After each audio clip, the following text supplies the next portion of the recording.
Buonasera e ben ritrovati. Riparte questa sera La città che vorrei. La trasmissione è nata 5 anni fa per raccontarvi l'appuntamento elettorale del 2014 e che successivamente ha aperto una finestra sulla nostra città, raccontando dalla viva voce del territorio e dei suoi cittadini tante tematiche e problematiche di Vittorio Veneto. 5 anni dopo è tornato il momento per i vittoriesi di recarsi alle urne. In tarda primavera, probabilmente il 26 maggio, in abbinata alle elezioni europee, anche noi vittoriesi andremo alle urne per eleggere il nuovo sindaco e i nuovi amministratori della città di Vittorio Veneto. E così La città che vorrei, in questa edizione 2019, riparte per raccontarvi dalla viva voce dei protagonisti quelli che sono i candidati sindaco e le liste che si metteranno in gioco per il futuro della città. Prima di entrare nello specifico, abbiamo voluto dedicare questa prima puntata a raccontarvi dalla viva voce di chi in questi 5 anni ha amministrato la città e tracciare con loro un bilancio. Per questo abbiamo deciso per questa prima puntata di avere ospiti qui in studio con noi, rappresentanti della maggioranza e delle minoranze. E in questa prima parte della puntata parleremo con 2 ospiti che già potete vedere, rappresentanti della maggioranza. Buonasera al sindaco Roberto Tonon. Buonasera. E buonasera al Marco Dusse, consigliere comunale del Partito Democratico e capogruppo. Buonasera. Allora, per voi non è la prima volta negli studi della Tenda TV, quindi è un bentornati. Grazie. E sindaco, per lei insomma l'esperienza nella vita amministrativa parte già diversi anni fa, un'esperienza ultra ventennale come consigliere comunale, e poi 5 anni fa l'elezione a sindaco. Ecco, sono trascorsi questi 5 anni. Che ricordo ha di quel momento in cui venne eletto e dal punto di vista umano e anche politico, come sono stati questi 5 anni? Allora, il ricordo è quello di un gruppo di amici e di alcuni che allora erano, non dico sconosciuti, ma poco conosciuti da parte mia, che hanno accolto, diciamo, questo cambio che probabilmente la città attendeva. Sicuramente emozionante, lì per lì non me ne ero forse reso conto del tutto. Vediamo anche qualche momento della sua elezione. La Tenda TV era presente già allora. Sicuramente un momento importante per la città, per il cambiamento che chiedeva, un cambiamento che sono convinto siamo riusciti in questi 5 anni a offrire, a proporre e la città lo ha sicuramente accolto. Dal punto di vista politico, come ho detto, un cambiamento probabilmente atteso in città, l'aria era anche favorevole a noi in quel momento. Dal punto di vista umano sono stati 5 anni interessantissimi, perché l'esperienza di sindaco credo davvero sia imparagonabile rispetto alla pur lunga esperienza che avevo fatto precedentemente come consigliere comunale. Sono stato anche Unione Montana, Comunità Montana, esecutivo dell'USC, cioè in vari ambiti, però francamente quella di sindaco è davvero straordinaria perché si è a contatto con una miriade di situazioni, soprattutto appunto da un punto di vista umano, personale, che credo difficilmente trovino riscontro in altri ambiti e in altre funzioni. Ecco, se per il sindaco l'esperienza nella politica vittoriese è ultradecennale, per il consigliere Dusse invece 5 anni fa è stata la prima elezione, la prima nomina a consigliere comunale e poi successivamente anche all'interno del consiglio ha assunto il ruolo di capogruppo. Ecco, come ha vissuto questa nuova esperienza? Beh, è stata un'esperienza sicuramente intensa e anche emozionante. Era, come dicevi tu Claudia, la prima volta che sedevo nei banchi del Consiglio Comunale. È un'esperienza intensa in quanto è molto avvolgente, copre molti ambiti, come si diceva prima, della vita sia privata di chi è tenuto ad esercitare il ruolo che di chi subisce un po' le decisioni.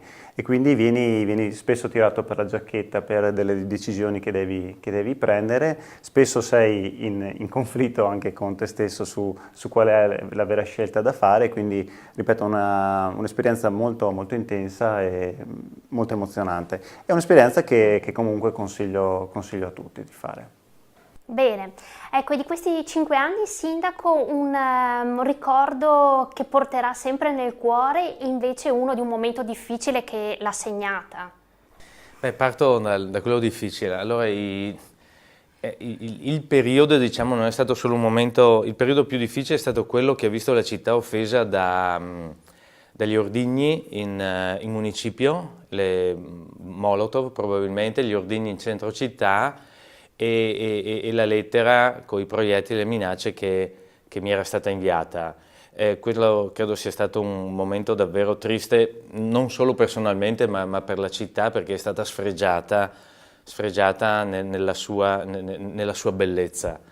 E il momento bello, credo di averlo già detto, sono stati molti, perché obiettivamente siamo riusciti a fare parecchie cose. Abbiamo avuto soprattutto negli ultimi 2 anni degli ottimi riscontri, credo che sia unanimemente riconosciuto che il centenario è stato indubbiamente un successo non per l'amministrazione, per tutta la città. Però abbiamo portato e stiamo portando a termine diverse opere pubbliche anche di valore non indifferenti, pensiamo al traforo, all'elettrificazione, pensiamo alle scuole che abbiamo sistemato, però il ricordo che mi resterà sempre, come ho avuto già modo di dire un'altra volta, è stato il sorriso di una signora che era seguita dai nostri servizi sociali, alla quale in qualche modo siamo riusciti ad aiutarla trovandole un lavoro. Il suo ringraziamento penso che non potrò mai dimenticarlo. Ecco, chiedo sempre a lei, in questi 5 anni all'interno della maggioranza c'è stato un grande ricambio dei consiglieri comunali che forse nei 5 anni precedenti non avevamo visto.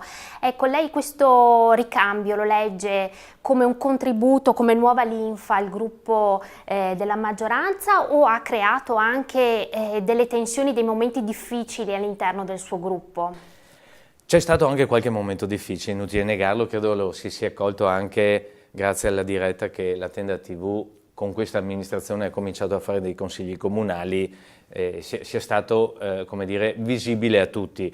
D'altro canto sono convinto che anche il dibattito politico da questo punto di vista sia utile e aiuti a crescere, a far capire soprattutto ai cittadini le dinamiche, come diceva Marco prima, le tensioni che ci sono non solo personalmente ma anche all'interno dei gruppi e del Consiglio Comunale. Però servono i momenti di discussione per fare chiarezza, per cui devo dire molto francamente che con gli avvicendamenti e i cambi che ci sono stati, gli ultimi 2 anni dal punto di vista, mettiamo fra virgolette, produttivo del Consiglio Comunale siano stati i più efficaci, probabilmente grazie anche alla capacità dei capigruppo, soprattutto parlo ovviamente dei nostri, Marco Dus e Fiorenza Fiorin, di condurre i gruppi di maggioranza all'interno appunto delle dinamiche del Consiglio Comunale. Direi che le decisioni prese dal Consiglio Comunale hanno indubbiamente contribuito a far crescere la nostra città. Ecco, rimanendo in tema di rapporti anche all'interno del Consiglio Comunale, quando facciamo un passo indietro, quando voi siete stati eletti alla guida di Vittorio Veneto, la maggioranza era composta, oltre che dal Partito Democratico, da Cambia Vittorio con Roberto Tonon, che tuttora fa parte della maggioranza, e poi dalla Civica Partecipare Vittorio. Ecco, un anno dopo, poco dopo un anno, la Civica Partecipare Vittorio è passata all'opposizione e successivamente anche Adriano Botteon, che era il capogruppo del Partito Democratico, nonché consigliere comunale del PD e ha deciso di passare al gruppo misto. E poi ci sono stati anche dei consiglieri che hanno lasciato, mi viene in mente Alessandro De Bastiani, che in questi quasi 5 anni in cui ha partecipato al Consiglio Comunale a volte non ha nascosto il suo punto di vista critico o discordante, insomma, con il resto della maggioranza. Ecco, tutto ciò ha reso più difficile il rapporto, il lavoro della maggioranza, e anche nel ruolo di capogruppo. Che difficoltà ha trovato nel tenerla sempre unita? Ma diciamo che credo che innanzitutto siano questioni abbastanza che si possono riscontrare in diverse amministrazioni, non è che siamo un caso particolare. Come dicevo prima, quando sei chiamato a prendere delle scelte, le scelte sono sempre, ti mettono sempre di fronte ad un bivio, no? E questo bivio magari alle volte tiene in considerazione magari più quelli che sono le questioni personali rispetto a quelle che sono le questioni politiche. E io credo che questo sia stato magari uno dei limiti. Spesso delle decisioni anche che sono state vissute in maniera molto forte sono nate da diverbi personali e non da scelte politiche, e questo è un po' il rammarico di alcune di queste scelte che si sono avute in Consiglio Comunale. Come si è detto, sì, ci sono stati dei momenti di tensione che abbiamo superato, abbiamo alla fine preso decisioni importanti per la città, d'altra parte ci eravamo presi un impegno molto, molto serio, che era quello di voler cambiare Vittorio Veneto, e il cambiamento è una parola che piace a tutti, però poi quando viene applicato si fa molta più fatica. E quindi è chiaro che chi ha avuto il coraggio di cambiare si è dovuto scontrare anche con chi questo coraggio magari non ce l'ha avuto. Ecco, e invece i rapporti con le minoranze del Consiglio Comunale come sono stati?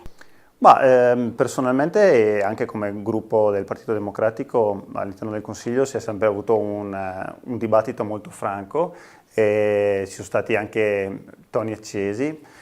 Molte volte le sedute sono durate un tempo, secondo me, anche eccessivo, si poteva ridurre i dibattiti, però fa anche parte questo del ruolo di maggioranza e minoranza. Ci sono stati anche dei momenti, anche recentemente, che devo dire la verità non mi sono molto piaciuti, in cui la tensione è aumentata di molto. Il caso, la richiesta di sfiducia del Presidente del Consiglio soprattutto. Credo che non fosse né il momento né nel modo di porre quella richiesta di sfiducia, infatti non aveva raccolto neppure dalla minoranza un grande seguito, e poi si è sgonfiata nel giro di poche ore. Però al di là di questo mi è stato detto che è una peculiarità del Consiglio Comunale di Vittorio Veneto questa di esserci sempre un acceso dibattito, no? E quindi noi abbiamo portato avanti questa tradizione. Bene, addentriamoci ora in alcuni dei temi che hanno scandito questi 5 anni. Lei, sindaco, recentemente ha ripercorso questi 5 anni in una conferenza stampa in cui ha tratteggiato un bilancio del suo mandato. Ci dice 3 progetti che ha realizzato in questi 5 anni e di cui è più orgoglioso, e poi le chiedo anche se ci sono c'è qualche rimpianto? Come prima parto dalla fine. Okay. Sì, rimpianti più di uno, nel senso che alcune cose probabilmente avremmo, non dico con più decisione, ma forse con un po' più di spavalderia potute portarle a casa forse prima, come tempistica. Ci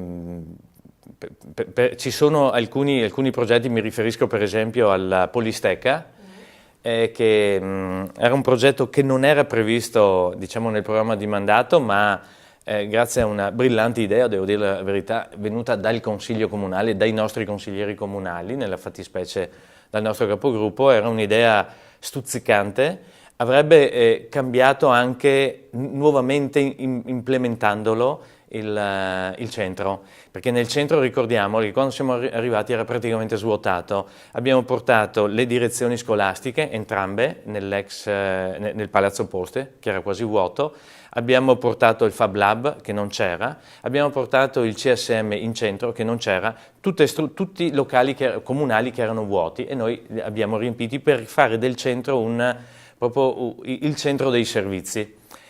Avremmo voluto farlo anche con la Polisteca, però ahimè in questo caso la disponibilità del Comune non ha trovato corrispondenza in finanziamenti statali. Questa è una dei grandi rammarichi. Per quanto riguarda le opere, piuttosto che le singole, se posso, preferirei parlare di ambiti. Allora, c'è l'ambito delle grandi opere che si stanno concludendo, parlo del traforo e dell'elettrificazione, che riguardano ovviamente, sono a Vittorio ma non riguardano solo Vittorio Veneto. Per quanto riguarda poi diciamo le opere pubbliche locali, ricordo le 5 scuole, 3 già fatte, una iniziata e una che affideremo il prossimo mese, la sistemazione antisismica. 5 scuole perché riteniamo che il posto in cui studiano i nostri bimbi, i nostri ragazzi devono essere posti sicuri, cosa che non era prima. Ricordiamo quali sono le scuole, sì, giusto? Allora, la Collodi, la Zanette, la Crispi, già fatte, da Ponte è già stato affidato il cantiere, è appena iniziato, e poi ci sarà la Paravicini. E l'ultimo ambito è l'ambito sportivo, sempre per i nostri giovani, la pista di atletica rifatta, la sistemazione pur parziale, o meglio, l'adeguamento delle uscite di sicurezza del Palasport, poi abbiamo sistemato la pavimentazione e l'utilizzo sia della palestra di via Pontavai e quella di via Carducci, e il progetto che abbiamo approvato nell'ultima giunta per 500.000 euro per la sistemazione strutturale, quindi anche lì antisismica e miglioramento energetico della nostra piscina. E poi il sogno, che è già mezzo realtà, ma speriamo di condurla al più presto alla conclusione, all'interno del Vittorio, visto che il nostro Consiglio Comunale ha votato l'atto di indirizzo, porteremo il campo da rugby, tanto richiesto finalmente, all'interno del Vittorio, visto che con l'accordo che c'è stato, siamo in attesa solo del progetto definitivo, il Comune avrà, senza spendere un centesimo, la zona, gli 8.000 metri in cui fare il campo da rugby e la farmacia comunale nuova di Costa. Ecco, mi collego, parlava il sindaco del Victoria Sport, che è stato recentemente acquistato, era frutto di un fallimento della fallita Cerfim, e c'è un altro sito a Vittorio Veneto che è di proprietà del fallimento Cerfim, che è l'ex Carnielli, e della rigenerazione urbana. Negli ultimi tempi, ecco, il consigliere Dus, anche in consiglio comunale, si è speso per dare un futuro, un progetto per quest'area, che non è di proprietà del comune, ma essendo in centro città interessa molto i cittadini, anche perché ci sono due problematiche, l'inquinamento da cromo e l'inquinamento da Eternit, che soprattutto negli ultimi tempi, insomma, stanno animando anche il dibattito politico. Ecco, sicuramente il futuro di Vittorio Veneto, sebbene questo sia un luogo privato, si giocherà anche su quest'area. Ecco, che idea c'è per questa ex Carnielli? Qual è il progetto di rigenerazione urbana che avete portato anche in consiglio, su cui bisogna puntare? Sì, come diceva il sindaco, abbiamo lavorato su diversi ambiti, sicuramente quello sportivo, dove è stato fatto molto, sicuramente quello legato all'istruzione giovanile, quindi gli investimenti sulle scuole. Credo che si debba continuare a lavorare, però adesso ponendoci nuovi obiettivi. Uno di quelli che abbiamo lanciato nel corso di questa consigliatura è appunto quello legato ai Carnielli. Come dicevi giustamente, Claudia, si tratta di un ambito privato, però è un ambito cruciale sia perché si trova nel centro della nostra città, sia perché è gravato da due inquinamenti, quello dell'Eternit e quello del cromo esavalente. Due questioni sulle quali abbiamo posto la massima attenzione e abbiamo chiesto diversi incontri sia al curatore fallimentare e poi anche al giudice per capire di chi fosse la responsabilità poi di queste bonifiche. Ricordiamo un sito che è inquinato da decine di anni e sul quale fondamentalmente prima c'erano delle progettualità edilizie che però non si sono concretizzate. Noi abbiamo voluto rilanciare in modo ambizioso su questo sito, l'abbiamo voluto fare anche con una certa idea di freschezza. Freschezza nel senso che questi sono degli ambiti che strutturali che hanno una loro valenza dal punto di vista architettonico e secondo noi non va raso al suolo completamente tutta la zona, ma vanno valorizzate dal punto di vista architettonico quello che si può valorizzare e invece rigenerare e costruire di nuovo quello che non va valorizzato.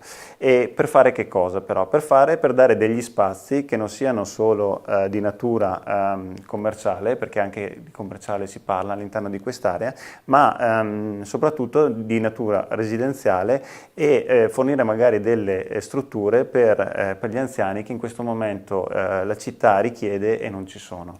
Come sappiamo noi viviamo in una città che ha un'anzianità molto elevata e credo che si debba iniziare a dare delle risposte a questi anziani e una delle idee appunto è quello di provare a costruire degli spazi dove gli anziani si possano trovare senza essere costretti ad andare quotidianamente ad esempio nei bar.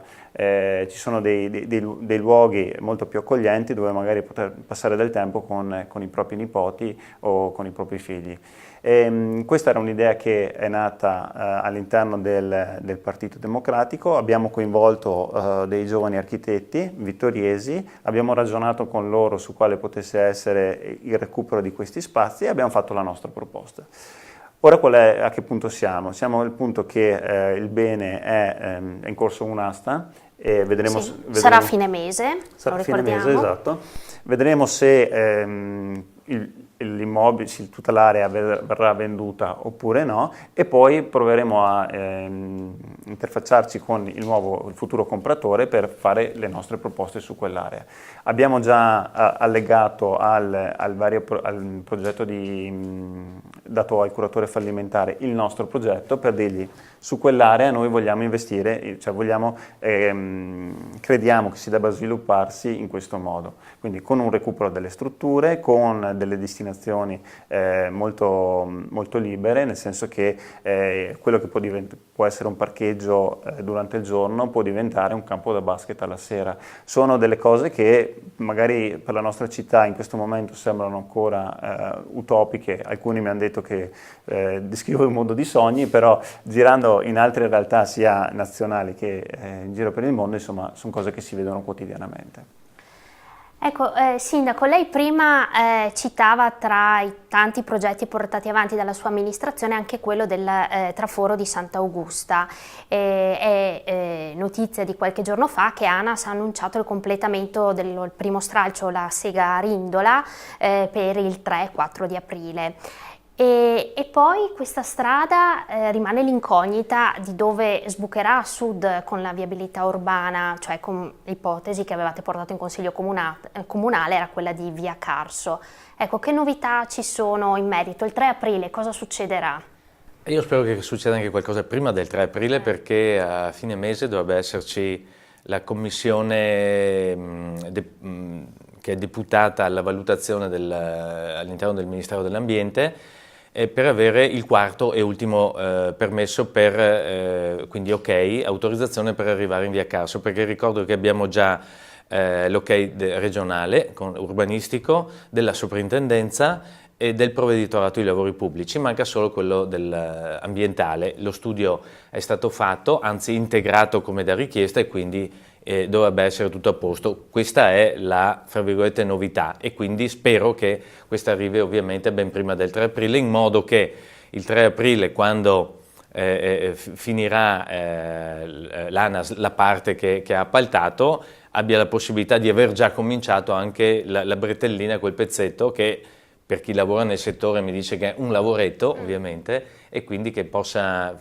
finalmente trovare conclusione questo pluridecennale progetto. Se ne parla dagli anni 30 del Novecento, no? Chissà che finalmente nell'anno 2019 trovi la conclusione. Quindi secondo lei a breve, insomma, i vittoriesi lo percorreranno questo traforo? Spero di percorrerlo anch'io. Okay. Ecco, un altro tema che prima accennava il sindaco, oltre a quello del traforo, è quello dell'elettrificazione della tratta ferroviaria Conegliano-Ponte nelle Alpi. Siamo soliti a vedere quelle che a Vittorio Veneto chiamiamo littorine, i vagoni che funzionano non con la linea elettrica ma con il carburante, e la prospettiva è quindi di elettrificare e rendere anche più veloce il transito dei treni lungo questa linea. Ecco, la Tenda TV ha sede nel quartiere di Santi Pietro e Paolo, e è emerso che tra i passaggi a livello che dovranno essere chiusi c'è anche quello di via Martel, e questo, la notizia, sta creando non poche preoccupazioni tra i residenti del quartiere, ma anche chi è abituato a fare questa strada per raggiungere ad esempio la zona industriale. Chiedo a lei, Dus, che è sempre stato attento a questo tema dell'elettrificazione, ecco, che soluzione poter trovare per garantire comunque a questo quartiere e chi è abituato a fare questa strada di avere un accesso alla zona industriale? Che prospettive ci sono? Sì, allora, la questione dell'elettrificazione è anche questo uno dei progetti ambiziosi sui quali magari nessuno ci credeva. Noi come amministrazione ci abbiamo creduto fin dalla campagna elettorale, tanto è vero che era un tema a noi estremamente caro, ma non per nulla. Per il semplice fatto che in questo momento, ad esempio, non c'è un treno diretto per Venezia, e quindi chi si deve muovere sia per lavoro che per studio, sia su Venezia che Treviso, è costretto a cambiare a Conegliano, quindi con enormi dispendio di tempo e di stress quotidiano. Ecco, interrompo un attimo, stiamo vedendo il passaggio a livello di via Martel, quello che stavo citando, e poi arriveremo. Sì, con RFI c'è stata una prima interlocuzione, nel senso che naturalmente quando si sono iniziati la progettazione e poi la realizzazione di parte dell'elettrificazione, è emerso anche il problema legato ai passaggi a livelli. Passaggi a livelli che naturalmente sono datati e devono essere messi in sicurezza. C'è stato un po' un dibattito su questa questione, nel senso che Trenitalia diceva: dovete garantirmi però la chiusura di alcuni caselli. Ricordo ad esempio che a Conegliano si parla addirittura di 5 caselli chiusi.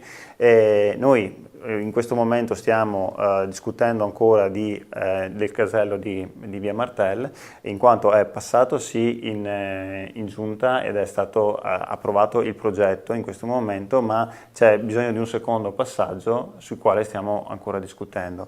Quindi nulla è ancora deciso? No, nulla è ancora deciso. Ripeto, è stato fatto un primo passaggio che era funzionale al fatto che l'elettrificazione e i lavori dell'elettrificazione dovessero partire. Sono partiti, si sono anche conclusi, adesso però dobbiamo ritrovarci per discutere di questo, discutere ovviamente dei sottopassi, perché è la soluzione unica che si può adottare per evitare inconvenienti a chi gravita nella zona vicino al casello, e discutere soprattutto di una nostra idea che era quella ancora da realizzarsi e che potrà concretizzarsi, cioè quella della fermata in zona industriale, sulla quale noi stiamo facendo fare uno studio e ci stiamo discutendo, in quanto la zona industriale è un paradosso, ma è una delle zone industriali più importanti della regione e non è servita dal treno. Anche lì però va ragionato se è indispensabile che ci sia una fermata del treno, in quanto la zona industriale si sviluppa per un'area di circa 6 km, no? E quindi naturalmente se uno ha sede lavorativa molto lontano dalla fermata del treno, probabilmente continuerà ad andare a lavorare in macchina. Per questo stiamo ragionando su un'integrazione gomma-rotaia, in modo da poter pensare di far transitare alcuni degli autobus che partono da Conegliano all'interno dell'area industriale, in modo da poter consentire ai lavoratori di potersi spostare anche all'interno della zona industriale con la gomma. Ripeto, è tutta una questione che in questo momento se ne sta discutendo. Abbiamo fatto un primo passaggio con RFI per garantirgli appunto di poter iniziare i lavori, però credo che altri passaggi dovranno essere fatti. Ok. E sempre tra i temi attuali, chiedo a lei Sindaco, c'è in particolare uno che la sua amministrazione sta affrontando da qualche mese, che è quello di un vigneto che dovrebbe sorgere a San Giacomo di Veglia, vicino all'asilo di via San Fermo. Ecco, contro questo nuovo impianto, vediamo le foto dell'area dove dovrebbe sorgere il vigneto, si sono schierati i genitori dei bambini che frequentano quell'asilo. Lei li ha anche ricevuti. Sorgerà quindi lì il vigneto o ci sono delle soluzioni alternative al vaglio? Allora, io ho incontrato più di un genitore, sono venuti tutte persone a modo. Ho ricevuto assieme ai miei uffici anche la proprietà con i suoi rappresentanti, la proprietà dell'area che si vede nelle foto, appunto quel temuto vigneto vicino alla nostra scuola materna. Diciamo che l'amministrazione ha già proposto, è corsa subito ai ripari proponendo un'alternativa alla proprietà, non senza aver fatto precedentemente una delibera con un atto di indirizzo, perché cerco di spiegarla in poche parole. In quell'area buona parte è zona F. Cosa significa? Da un punto di vista urbanistico significa che possono essere fatte delle attrezzature di tipo collettivo, diciamo così. Per cui l'amministrazione dice: in quella parte lì non puoi, fra virgolette, piantare il vigneto, perché deve essere una cosa che deve essere utile alla collettività. Per cui prima di fare i lavori devi venire in comune e ne parliamo. In realtà l'unico, anche se leggendo il giornale pare abbia detto che non è così, ma gli uffici tutti mi confermano che è così, tant'è vero che la famosa legge regionale urbanistica la fa la regione, la legge 14 del 2017, consumo zero del territorio, è regionale, quindi l'organo che ha in mano, fra virgolette, l'urbanistica è la regione. La regione sarebbe l'unica che potrebbe fissare con un provvedimento del Consiglio regionale delle distanze per quanto riguarda la piantumazione di vigneti e arboreti rispetto ai luoghi sensibili, che significa ospedali, case di riposo, scuole, luoghi dove ci sono delle comunità. Devo dire, ahimè, noi abbiamo invitato la Regione a farlo, avendo mandato ancora 15 giorni fa la nostra delibera, quella della Giunta Comunale, però finora non abbiamo avuto risposta dalla Regione. Speriamo che ci risponda al più presto e soprattutto che possa, da un punto di vista legislativo, fissare le regole che devono valere per tutti.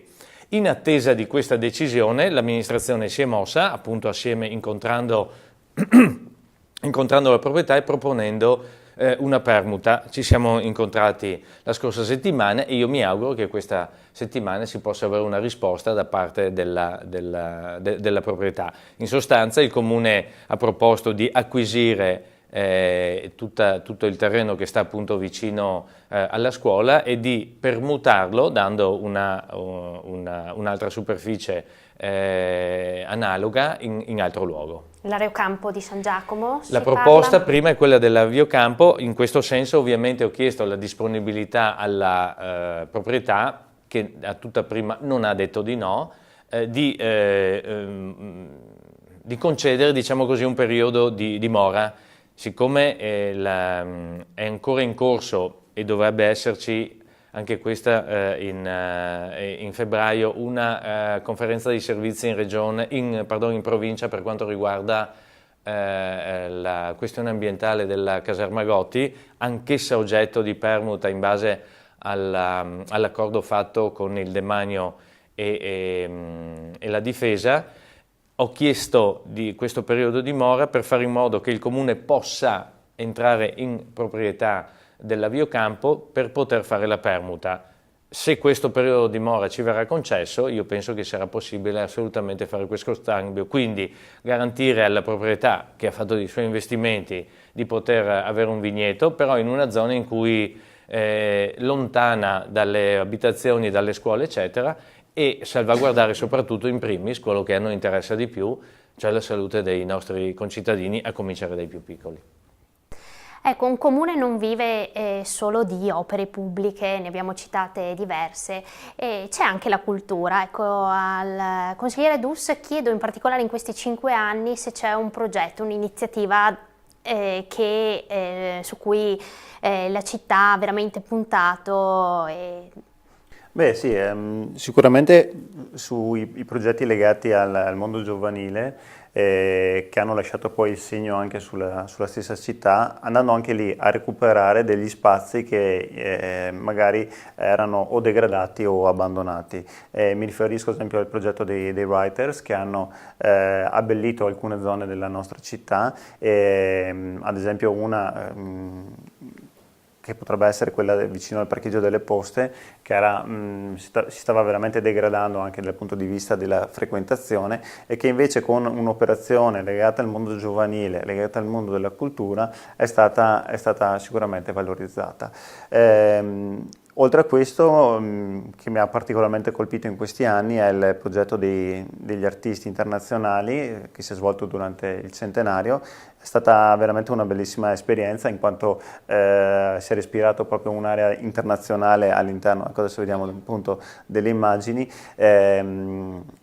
Molti artisti che si muovevano e usavano anche la nostra città, la invadevano. Secondo me è stata veramente una parte molto, molto emozionante. Ecco, parlavamo di centenario, lei è stato sindaco di Vittorio Veneto proprio in occasione del centenario e anche dei 150 anni della città di Vittorio Veneto. Ecco, che secondo lei in questi anni, anche alla luce di questi eventi commemorativi, la città ha saputo spendere bene queste occasioni ed è cresciuta? Molto. È cresciuta molto soprattutto nel centenario. I 150 anni della città, diciamo che sono stati in qualche modo quasi un esercizio di riscaldamento per la città. Ricordo i cori che hanno cantato in diversi luoghi della città e poi si sono radunati tutti in Piazza del Popolo. Propedeutico, diciamo, al centenario che per me, che di natura sono ottimista, è stato di gran lunga superiore ad ogni più rosea attesa. Diciamo che la città ha reagito in maniera molto positiva, partecipando. Io ricordo tantissime facce durante le adunate, tantissimi sorrisi, ma ricordiamo le adunate perché dal punto di vista anche della quantità delle persone davvero hanno portato decine di migliaia di persone a Vittorio Veneto, ma anche tutti gli altri avvenimenti. Marco ha citato i giovani artisti internazionali, ma ricordiamo anche le performance musicali che ci sono state, ricordiamo i convegni. Abbiamo avuto una serie innumerevoli di manifestazioni in città che hanno visto la città viva e vivace, come mi piace dire, perché è una città che si è riscoperta ma da se stessa e ha saputo offrire ai tanti visitatori che sono venuti da fuori la vera faccia dei vittoriesi, che si sono dimostrati accoglienti e soprattutto orgogliosi della propria città. Poi c'è stata la coda addirittura del Natale, in cui abbiamo visto davvero dai bambini nella pista di pattinaggio agli adulti attorno alle casette e lungo il viale, che hanno dimostrato anche lì una partecipazione e direi un amore per la propria città davvero genuino.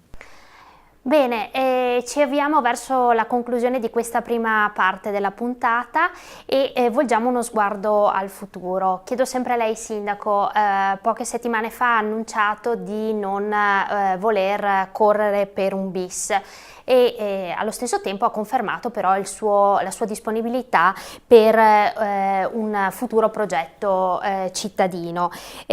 Come si vede quindi di qui a 4 mesi e cosa farà il giorno dopo che avrà lasciato il suo ufficio in municipio? Allora, di qui a 4 mesi, in questi 4 mesi abbiamo ancora diversi progetti da concludere, da portare avanti per la nostra città.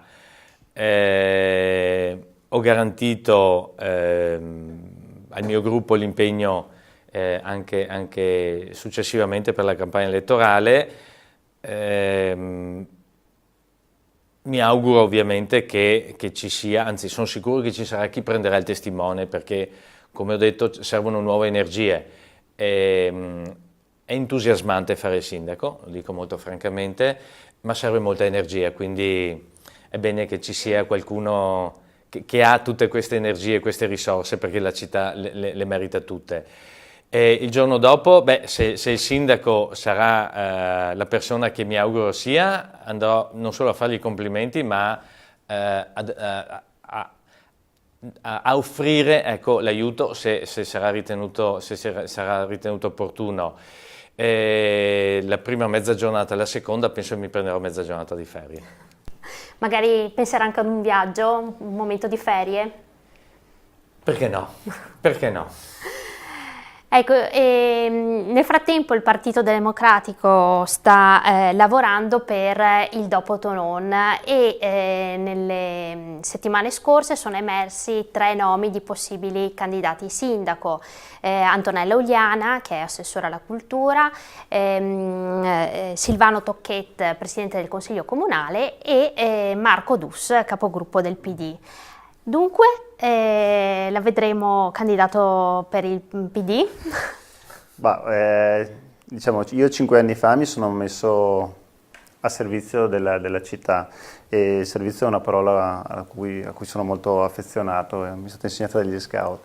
In questo momento stiamo ragionando a livello di partito su quale possa essere la scelta migliore da intraprendere. Lo stiamo facendo in maniera collegiale, con spirito di squadra, e quindi vedremo nelle prossime settimane quale sarà la decisione di tutta la squadra.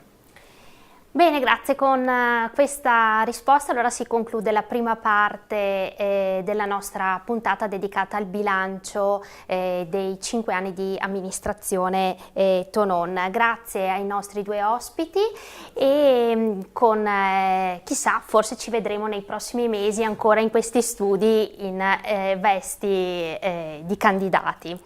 E dopo una breve pausa torneremo per la seconda parte della puntata e avremo ospiti i rappresentanti delle minoranze. Rimanete dunque con noi, a tra poco.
Rieccoci, la città che vorrei, seconda parte.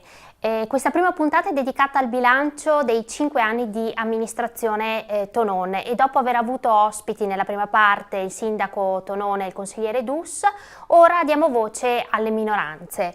Vi presento dunque i nostri ospiti. Buonasera al consigliere Paolo Sant'Antonio di Forza Italia. Buonasera. Buonasera al consigliere Matteo Saracino di Partecipare Vittorio. Buonasera. E alla mia destra buonasera ad Adriano Botteon del gruppo misto. Buonasera Claudia. E a Bruno Fasan di Lega Nord. Buonasera, grazie dell'invito. Bene, allora parto da Sant'Antonio. Ecco, per lei quella che si sta concludendo è la prima esperienza da consigliere comunale. Come ha vissuto questi 5 anni? Direi che è stata un'esperienza interessante, ovviamente, per me era la prima volta. Ho cercato di impegnarmi al massimo, cercando di essere presente a tutti i consigli. Direi che è un'esperienza sicuramente per me positiva e speriamo da ripetere. Ecco, anche per il consigliere Matteo Saracino quella che si sta concludendo è la prima esperienza in consiglio comunale. Lui rappresenta Partecipare Vittorio, che all'inizio del mandato dell'amministrazione Tonon faceva parte della maggioranza e poi un anno dopo è passata all'opposizione. Ecco, come si è trovato a fare opposizione da ex alleato? Innanzitutto è stato un atto dovuto quello che abbiamo intrapreso uscendo dalla maggioranza. L'abbiamo portato avanti, secondo me, tutto il gruppo di ragazzi di Partecipare Vittorio ha lavorato col massimo impegno sempre per la città e quindi diciamo è stato un lavoro molto impegnativo, perché come avete potuto vedere ho fatto anche molto accesso a atti, molte interpellanze, cioè è stato fatto un lavoro secondo me molto valido per la città e ci siamo impegnati per il bene della città. Invece alla mia destra i due consiglieri sono un po' più navigati. Parto da Bruno Fasan, che dopo un'esperienza da consigliere di maggioranza e una da assessore nell'amministrazione da Re, questa volta si è trovato in consiglio comunale seduto tra i banchi delle minoranze. Ecco, questo suo nuovo ruolo come lo ha vissuto? Diciamo che 5 anni in minoranza mi hanno fatto anche bene, perché quando si è in maggioranza non si ha proprio il polso dell'amministrazione, bisogna anche fare un po' di minoranza per capire dove incidere, dove guardare. Io ho fatto 20 anni, ho fatto 2 mandati da consigliere, uno da assessore e uno di minoranza. Io dico che sarebbe ora di smettere, ma ho ancora tanto entusiasmo e tanto da dare per Vittorio. Vediamo se gli elettori mi vorranno. E dopo arriveremo anche sulle prospettive future, ma intanto quindi in questa veste di minoranza? Fa bene un po' di minoranza, anche per far vedere come lavora l'attuale maggioranza. Allora qualcuno può fare anche un confronto, perché forse una volta sembrava tutto più facile, adesso in minoranza si vede anche sotto un punto di vista diverso l'amministrazione. Ecco, anche per Adriano Botteon non è la prima esperienza in consiglio comunale. 10 anni fa ha iniziato la sua esperienza per 5 anni come consigliere di minoranza e poi è stato eletto tra le fila del PD, quindi con la maggioranza. Ma in questi 5 anni c'è stata un'evoluzione del suo ruolo in consiglio comunale da capogruppo del PD. Purtroppo sì. A semplice consigliere del Partito Democratico fino a, se non ricordo male, luglio 2017, a staccarsi dalla maggioranza ed entrare in cosiddetto gruppo misto, quindi all'opposizione. Ecco, questa sua evoluzione come l'ha vissuta? Grazie per averla definita evoluzione. L'ho vissuta un po' con amarezza. Io avrei voluto restare in maggioranza. Perché abbiamo iniziato l'avventura con una bella squadra, con 5 liste, con tanti candidati, tanti giovani, poi con l'apporto anche di Partecipare, di Un'altra Vittorio. Era un bel gruppo con tante potenzialità, purtroppo si è perso pian pianino, uno alla volta. Si sono persi tutti i partecipanti e a un certo punto anch'io non sarei stato in pace con me stesso se fossi rimasto in maggioranza, perché alcune delle cose per cui mi ero battuto sono state dal mio punto di vista tradite e quindi ho dovuto fare questo passo e lasciare la maggioranza. Quindi anche dal punto di vista umano è stata una scelta importante. Dal punto di vista umano, dal punto di vista politico anche, perché ero capogruppo, ero segretario del Partito Democratico, quindi avevo un certo ruolo e quindi la scelta che ho fatto non è stata sicuramente facile, è stata molto sofferta.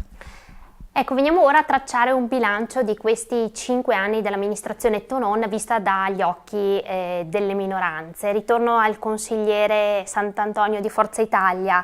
Ecco, come giudica sinteticamente l'operato di questa amministrazione? Cosa salva e cosa no? Allora, inizierei con il cosa non salvo. Sostanzialmente uno dei fattori che mi hanno più dispiaciuto, amareggiato, è stato la mancanza totale di attenzione verso il problema della salute pubblica da parte di questa amministrazione Tonon riguardo al tema dell'ex Carnielli. Noi tutti sappiamo, anche dagli ultimi consigli comunali, che abbiamo una bomba, diciamo, ecologica in città e come è stata l'evoluzione di fatto di questa vicenda non mi è piaciuta molto. Diciamo che c'è stata a suo tempo una perizia, questo è bene che lo sappiano tutti i cittadini, una perizia di una società Master Group fatta fare dal curatore fallimentare, che già nel 2014 diceva che lo stato dell'Eternit dell'ex Carnielli doveva essere rimosso nel 2014.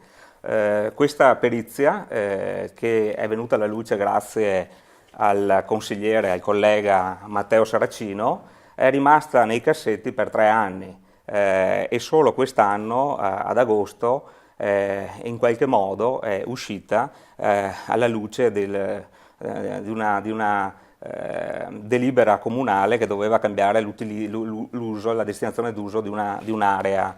Ecco, questo secondo me non è il modo corretto di comportarsi, prova ne sia anche l'assessore Costa a novembre in un articolo di giornale della Tribuna ha detto che probabilmente alla prossima grandinata ci sarebbe stato da preoccuparsi. Io dico che invece da preoccuparsi c'è già adesso e invito, guarda, io proprio stamattina invito tutti i cittadini a prendersi un oggetto che è un binocolo, questo binocolo, e proprio stamattina sono passato e invito i cittadini ad andare in via Dante, in via della Cartiera, e con questo binocolo, con un oggetto simile, a vedere i buchi profondi di questo Eternit che si sfarina giorno dopo giorno e va all'interno dei nostri polmoni. Quindi di fronte alle piscine, a un parco giochi e a tantissime abitazioni nei dintorni. Sì. Ecco, questo non è il modo di condurre una vicenda come questa, che da anni è sulle spalle dei cittadini vittoriesi. E invece una cosa che hai apprezzato di questi 5 anni? Sì, allora, continuando, adesso non è che tutto si così possa... in pillole. Allora, da Serravallese dico che, ad esempio, il recupero, no, diciamo così, il recupero architettonico della piazza, qua devo fare i complimenti, quello che è giusto va detto, all'assessore Turchetto, che si è interessato del problema di Serravalle, quindi ha recuperato l'isoletta che da 40 anni era una giungla sostanzialmente, riportandola all'originario splendore, con un maquillage architettonico ha spostato le fioriere che ormai sulla piazza erano datate e ha riportato i paracarri, dando così un disegno architettonico della piazza come era una volta, e anche il recupero dell'arco austriaco, che è stato fatto uno dei primi lavori dell'assessore Turchetto,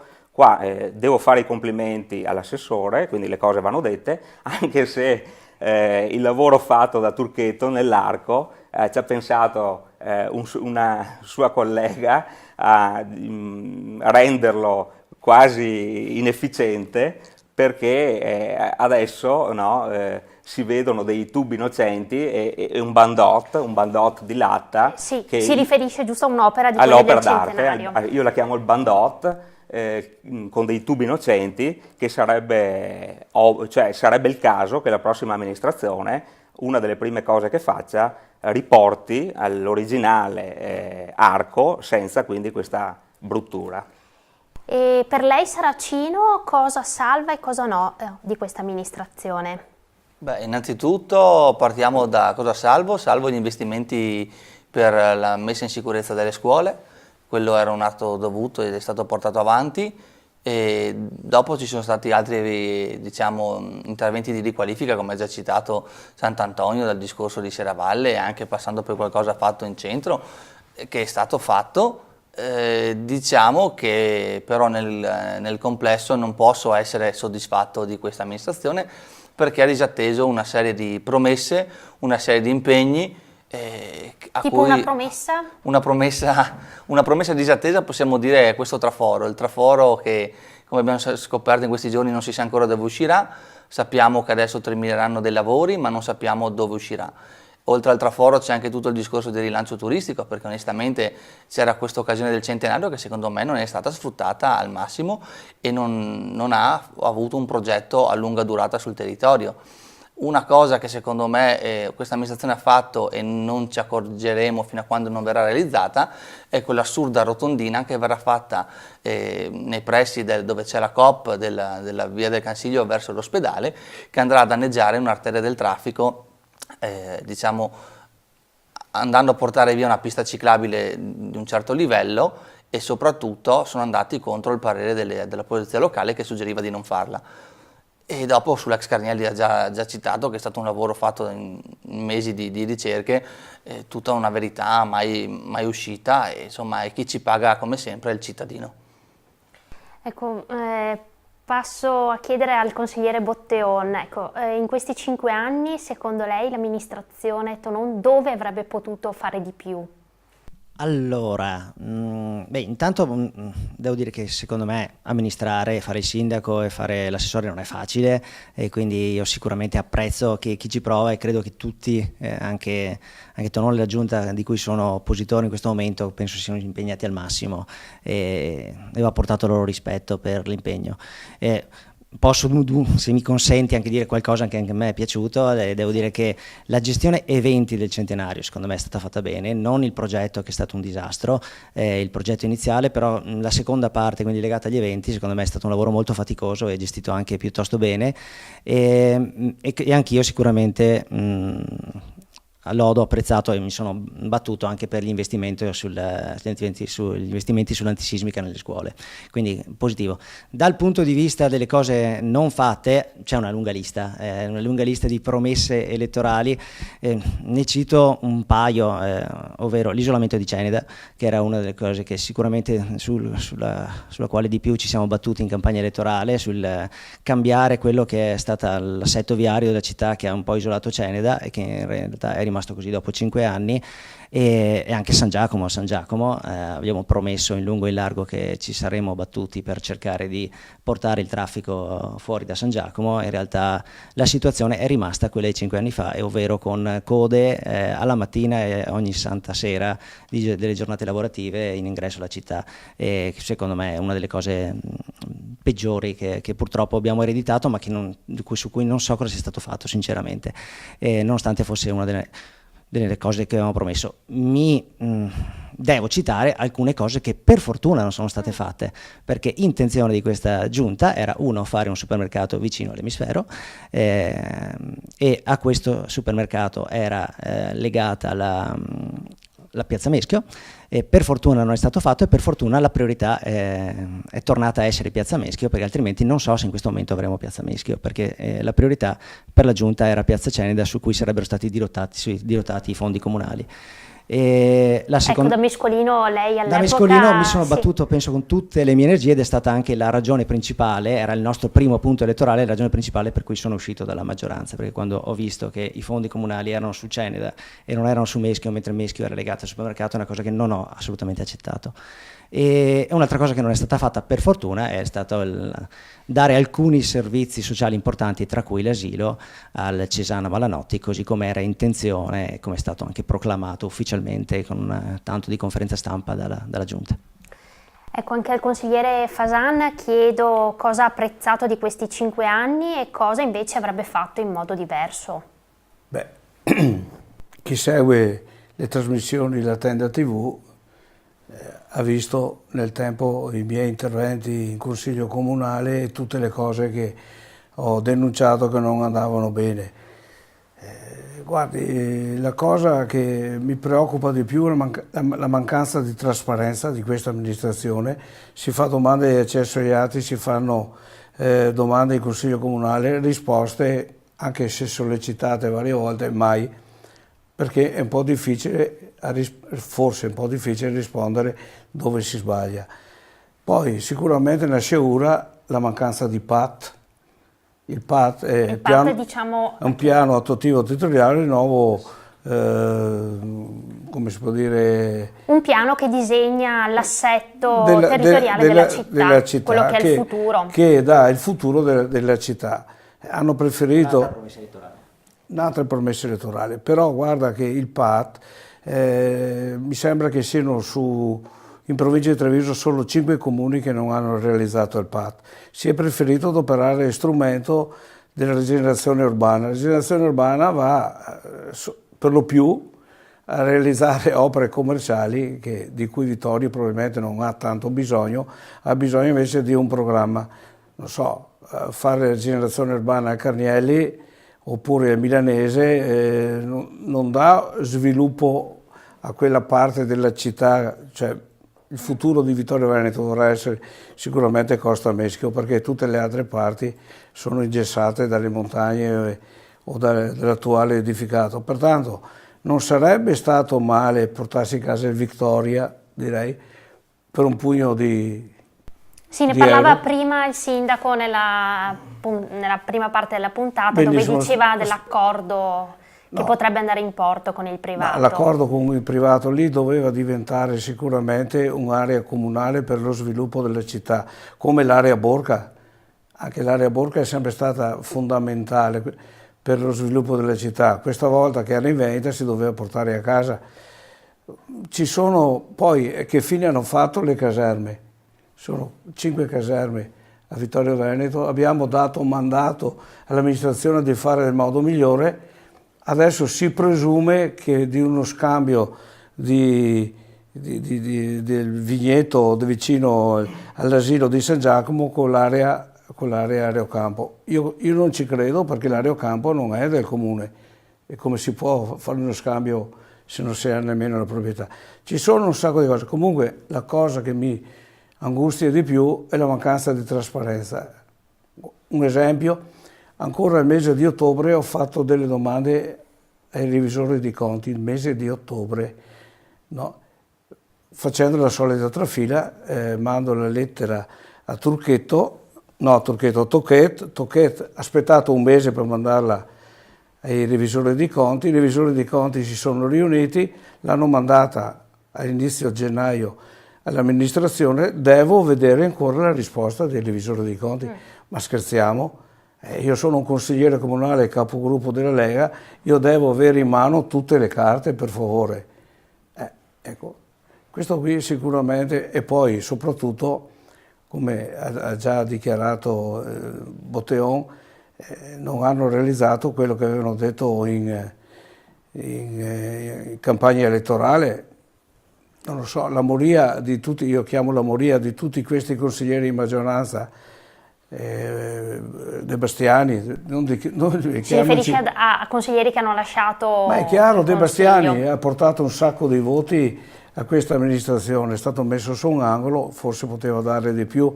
Botteon, che forse è il più capace fra i consiglieri, no, è la verità, perché hai sempre un tono, hai sempre una verità che è condivisa da tutti quanti, non parli mai a vanvera, sicuramente.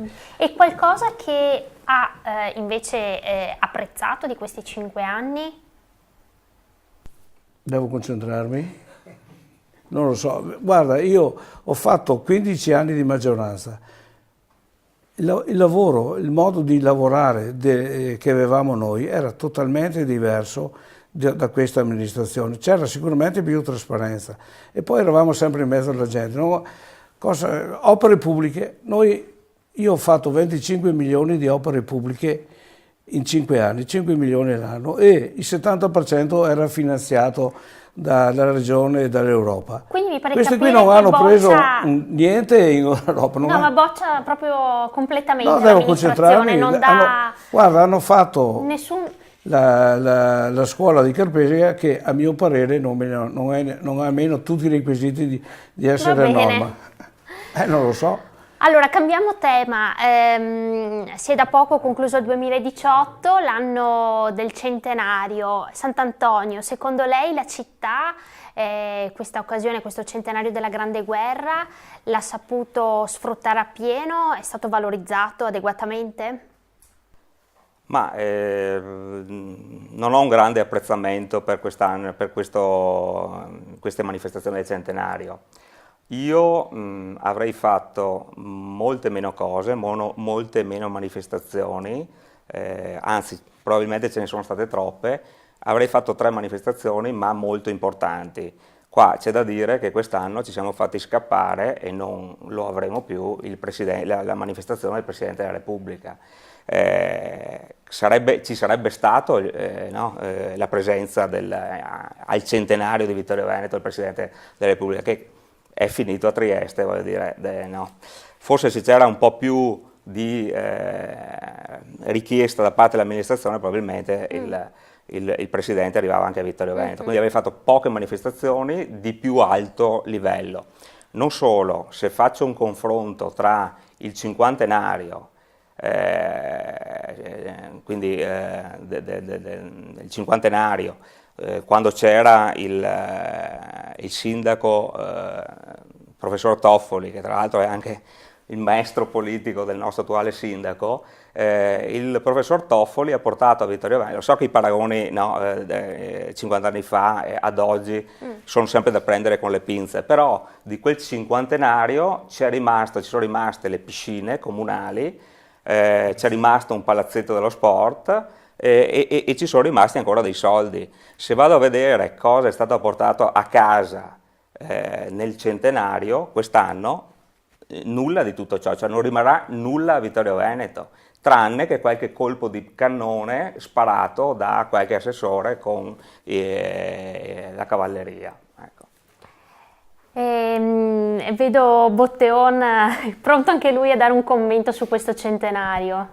Sì. Come detto prima, salvo gli eventi, per me ve ne sono stati molti, è vero forse troppi, ha ragione il Consiglio di Sant'Antonio, però i momenti belli sono stati sicuramente tanti, a partire dalla Dunata degli Alpini, però momenti anche significativi, e quindi sicuramente una parte del merito va anche alla Giunta. È mancato il progetto iniziale, che doveva portare i contributi. In maggioranza, ricordo delle riunioni di maggioranza dove questa necessità di portare qualcosa a Vittorio Veneto, come è stato fatto col 50° era fondamentale. E in realtà il progetto è stato, non so neanche io in questo momento se mi chi ha sviluppato il progetto, sicuramente non la maggioranza, cioè non è mai stato portato in maggioranza, non è mai stato condiviso il progetto, quello che invece deve essere un progetto della città, con idee che venissero da diversi enti, diverse associazioni. È stata una cosa raffazzonata e che così come tutti i progetti raffazzonati non ha preso neanche un euro ed è arrivato tra gli ultimi posti, mentre idee ce n'erano tante. Ne porto una, cioè una delle idee era non chiedere contributi ma chiedere una caserma, chiedere la Gotti ad esempio, quindi fare in modo che non fosse una spesa per lo Stato, ma che lo Stato contribuisse lo stesso, dando, anche perché ci hanno appena portato via il corpo d'armata, quindi compensare questo dando uno spazio importante alla città di Vittorio Veneto. Però non c'è stato neanche il confronto, ecco, forse la mia principale accusa è l'incapacità di lavorare di gruppo, che è una cosa fondamentale per un sindaco, per una giunta, il coinvolgere le persone che hanno lavorato con te per farti vincere è fondamentale.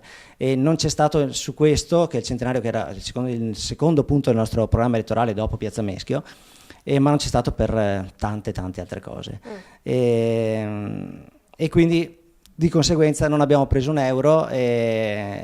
Sono stati fatti dei begli eventi, io ripeto, io mi sono divertito e ho visto dei bei momenti, mi sono anche commosso in alcuni momenti, quindi non butto via tutto assolutamente, ringrazio chi ha lavorato e so chi ha lavorato tantissimo, però abbiamo perso un'occasione e visto che Sant'Antonio ricordava il 50°, recentemente sulla Tenda TV vi è stata una trasmissione con il 70°, 75° mi sembra, con il sindaco della Libera, sì, con il Presidente della Repubblica, con il sindaco di Sarajevo, momenti veramente belli dove Vittorio Veneto era il centro della nazione, quello che sicuramente è stato dal punto di vista militare e basta per questo centenario. Ecco, Matteo Saracino, chiedo, visto che la vostra civica si chiama Partecipare, in questi 5 anni sono stati anche riabilitati i consigli di quartiere come organo di partecipazione popolare. Un obiettivo secondo lei raggiunto? Secondo me no, l'ho anche detto in Consiglio Comunale che il regolamento che è stato apportato non è quello che era stato concordato all'epoca con la maggioranza. Questo regolamento che è stato votato, ricordo che ho presentato 12 emendamenti, tutti quanti bocciati, davano più potere ai consigli di quartiere che adesso sono soltanto un organo, diciamo, consultivo. Diciamo che la cosa che secondo me è vergognosa e offensiva è sentirsi dire dai rappresentanti dei consigli di quartiere che scrivono all'amministrazione e l'amministrazione non risponde ai consigli di quartiere. Questo è un dato di fatto ed è testimoniabile e questo insomma ha confermato quanto ho sempre sostenuto, che questo regolamento è fittizio e soltanto per dire sulla carta li abbiamo riattivati ma praticamente no. Ecco, invece a Fasana la sua amministrazione più di 5 anni fa li cancellò quei quartieri. Come avete valutato la loro reintegrazione? Beh, non è vero che sono stati cancellati, non sono più stati rinnovati, li abbiamo lasciati decadere perché c'erano 5 anni fa, no, 10 anni fa, c'erano troppi presidenti protagonisti che pensavano di poter amministrare Vittorio al di sopra e al di là dell'amministrazione comunale, scrivendo addirittura con carta intestata del comune alla prefettura che ha fatto le proprie rimostranze all'allora sindaco. Sì. Voi ricordate tutti quel fatto lì. Ma io sono amministrativamente, non politicamente, sono nato nei quartieri, ho sempre fatto parte di quartieri, mi sono sempre trovato bene e lo considero una palestra necessaria per qualsiasi amministratore che vuole diventare consigliere comunale, perché se posso fare appunto questa amministrazione... del territorio. Esatto, ma non solo quello, guarda, io credo che la giunta non ha funzionato come dovrebbe dovuto funzionare perché erano i primi 5 anni e erano assolutamente impreparati a governare, tranne diciamo Napoli che è un vecchio marpione. Torniamo ai quartieri allora. Torniamo ai quartieri. Li salviamo oppure no? Ma a mio parere sì, poi vedremo il prossimo sindaco cosa ne penserà. Servono anche per sollecitare l'attenzione su determinate problematiche. Penso alla sua Vallapisina, la frana... cosa vuoi sollecitare mai in Vallapisina? No? Ma io direi che l'amministrazione non deve fare i quartieri per avere il polso di tutta Vittorio Veneto. Deve andare l'amministrazione tutti i mesi insieme ai quartieri o senza i quartieri a incontrare la gente e a proporre e sentire le esigenze. No, sono pagati anche per questo. Io dico che a turno o tutta la giunta o un consigliere deve andare per i quartieri. Io lo farei così. Se fossi sindaco proporrei alla giunta, ai vari assessori, di di andare nei quartieri e sentire la gente quello che vuole. Perché Fasan nella Lega è uno dei pochi che è stato favorevole, che è sempre stato favorevole ai consigli Sì, di ma è quartiere. chiaro, ma non fanno mica male i quartieri, perché sentire la gente è il primo nostro atto dovuto, siamo stati eletti per quello, scusa. A Saracino invece chiedo, a dicembre è stata inaugurata Piazza Meschio, che è stata soprannominata per molto tempo come l'Eterna Incompiuta, 10 anni, vicende che hanno coinvolto il privato e il comune. Secondo lei l'amministrazione comunale ha gestito nel modo corretto questa vicenda, che ha portato comunque il quartiere a riavere la propria piazza? Beh, secondo me non è stata gestita nel modo corretto perché era stata promessa in 100 giorni e non sono passati 100 giorni. È stata finita solo perché il comune ha messo i soldi. Era un'opera privata e l'ha finita il comune con i soldi pubblici. Cioè c'è un po' di differenza tra il portare a termine un lavoro che dovrebbe fare un'altra persona e finirlo tu con i tuoi soldi. È giusto che sia stata finita, questo nessuno va a discuterlo. Il modo in cui è stata condotta la gestione non sono minimamente concorde, l'ho fatto notare più volte.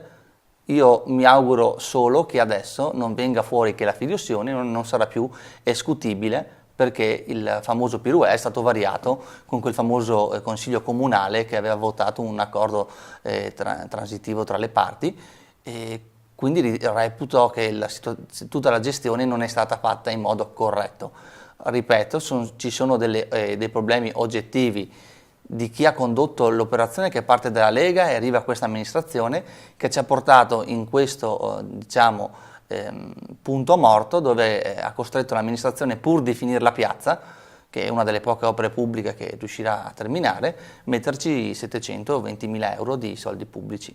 E il privato in questo caso non mette niente, anzi riesce e continua a vendere gli appartamenti, insomma. Diciamo che non sono molto soddisfatto. Abbiamo parlato di tante opere pubbliche, ma non ci sono solo opere strutturali in un comune, c'è anche cultura, c'è anche sociale. Ecco, a lei Sant'Antonio chiedo, l'amministrazione in questi ambiti si è mossa adeguatamente, tenuto conto anche delle scarse risorse che oggi ci sono a disposizione, ad esempio per la cultura? Allora, io vorrei affrontare il tema del sociale, no? Che è il secondo tema che lei ha toccato, portando sostanzialmente, secondo me, un successo della minoranza nei confronti dell'attuale amministrazione, che ad un certo punto si era messa in testa con il Cesana Malanotti, con le mire espansionistiche del Cesana Malanotti, di passare tutti i servizi sociali del comune di Vittorio Veneto a un ente, un'entità, una IPAB regionale, e quindi sbolognarsi di tutta la parte del controllo del sistema del sociale di Vittorio Veneto, delegandolo a un'entità esterna. Penso che quello che abbiamo fatto noi come minoranze, tutte le minoranze qua unite, da Partecipare Vittorio, poi i consiglieri che si sono aggiunti, al consigliere De Bastiani, che ha avuto un ruolo fondamentale in questa vicenda, e dopo dirò il perché, penso che sia stato forse il più grande successo delle minoranze all'interno del Consiglio Comunale, perché da una situazione in cui si era partiti con l'idea dell'attuale amministrazione di dare tutta la gestione della parte sociale, partendo quindi dagli asili, che sono un fiore all'occhiello del Comune di Vittorio Veneto, e come tale va preservato. Quindi l'idea era quella di portare tutta la parte del sociale partendo dagli asili, ma il boccone più appetitoso per il Cesana era la parte finale, ovvero le farmacie, che comunque sono un'entità a 100% del comune e che porta del reddito al comune, una delle poche fonti di reddito del comune, doveva essere data, no, al Cesana. Allora noi, con un consiglio comunale straordinario, un primo consiglio comunale straordinario mi sembra maggio del 2017, abbiamo contrastato queste mire espansionistiche del Cesana e del presidente del Cesana, e abbiamo bloccato questa prima fase. Tant'è vero che poi a settembre in un consiglio comunale è stata messa una pietra tombale su questa idea con 2 righe messe all'interno del documento unico programmatico.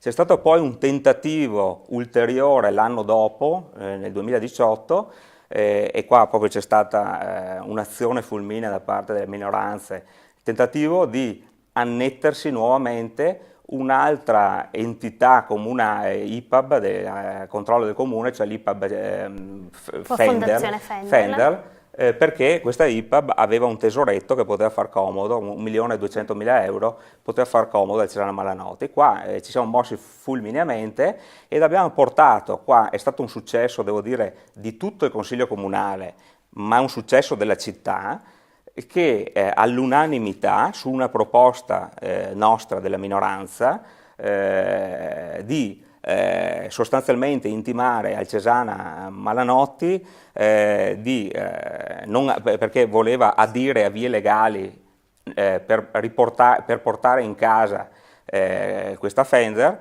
Tra l'altro abbiamo evitato, dico, il fatto che il patrimonio della Fender, perché poi è stato letto anche dal testamento da parte del consigliere D'Arè, nel caso la Fender si fosse sciolta in qualche modo, avesse cambiata ragione sociale di fatto, la Santa Sede legittimamente poteva pretendere, perché così era scritto nel testamento, poteva pretendere i beni della Fender per la Biblioteca Vaticana, e quindi abbiamo evitato anche ulteriori liti legali. Qua volevo ringraziare il consigliere De Bastiani, perché mi ricordo quel giorno, quella sera al Consiglio Comunale, con il suo fare, di fatto con la sua, definirei, leadership, è riuscito a portare la maggioranza a votare questa mozione proposta dalla minoranza, ed è stata l'unica volta in Consiglio Comunale in 5 anni che una mozione è stata votata all'unanimità anche dal sindaco. E quindi questo lo considero il più grande successo politico che la minoranza ha avuto in questa legislatura. Ok. Botteon, guardiamo adesso anche un po' al futuro. Ecco, se deve fare un augurio a Vittorio Veneto per i prossimi 5 anni, su cosa secondo lei bisognerebbe puntare? Un augurio su cosa bisognerebbe puntare? Allora, io spero intanto che anche grazie alla Tenda TV ci sia passione politica, e che siano molte le persone che si avvicinano o da una parte o dall'altra alla politica, che si interessino quindi delle vicende a partire da quelle nostre comunali di Vittorio Veneto, perché quello di cui sento maggiormente bisogno in questo momento in città è proprio il bisogno la necessità di partecipazione, di volontà, di entusiasmo, perché è una città che ha bisogno di progetti, ha bisogno di idee e ha bisogno di speranza. Ecco, secondo me quello che un po' mi dispiace da ex membro della maggioranza che è uscito è proprio questa grande speranza che avevamo all'inizio, questo forte entusiasmo che purtroppo è venuto meno molto rapidamente, e quindi c'è bisogno di questo. La mia idea principale poi dal punto di vista invece pratico, secondo me, a me piacerebbe molto che la città cambiasse il suo assetto viario, e mi piacerebbe, una cosa che ho già detto pubblicamente, che vi fossero dei percorsi ciclopedonali vittoriesi, non dei piccoli pezzi di pista ciclabile come ha fatto la Lega per 15 anni, come ha fatto ha continuato a fare l'amministrazione Tononi in questi 5 anni, che iniziano da una parte e finiscono dall'altra e lì muoiono, ma invece ci vuole un'idea di un progetto ciclopedonale per poter elevare un po' e portare soprattutto i ragazzi ad andare a scuola in bicicletta, che è una cosa che succede molto raramente, come si può vedere fuori da ogni scuola tutte le mattine. Ecco, anche per lei, Fasan, un desiderio, ecco, per la città. Un desiderio, un augurio per la nostra città, un sindaco in mezzo alla gente e una giunta che con idee e che le persegue, una giunta che dedica proprio tempo per la città, non come si è visto anche per passato, che gli assessori devono essere coinvolti nei progetti e i progetti devono partire dalla base, cioè dalla gente, non possono avere idee proprie.